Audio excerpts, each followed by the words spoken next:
कहाँ जावे वो रानी रिसा के, तो पतली कमरिया हिला के। कहाँ जावे रे रानी रिसा के, तो पतली कमरिया हिला के। भैया करे पगला करे करे ते दीवाना, भैया करे पगला करे करे ते दीवाना। मन में तोरे काहे रानी मोला तय बताना। कहाँ जावे रे तूरी रिसा के, तो पतली कमरिया हिला के। कहाँ जावे रे रानी रिसा के, तो पतली कमरिया हिला के।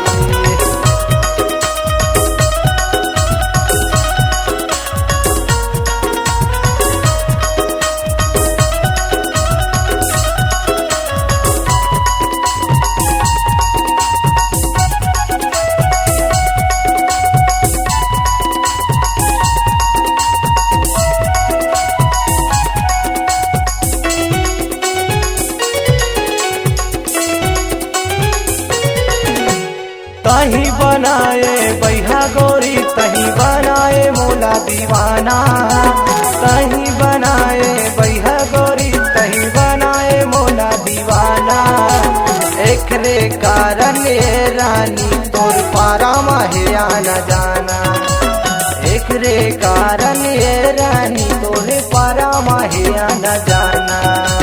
भैया करे पगला करे करे ते दीवाना, भैया करे पगला करे करे ते दीवाना। मन में तोरे काहे रानी मोला ते बताना।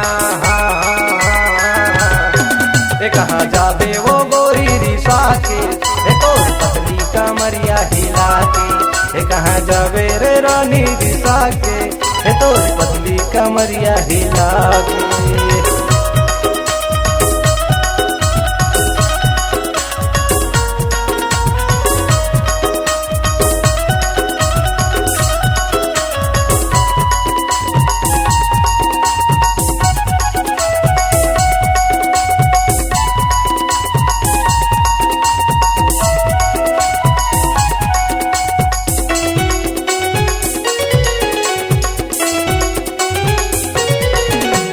कहूँ हवस मोर गुलाब कली रे, तही हवस रात रानी।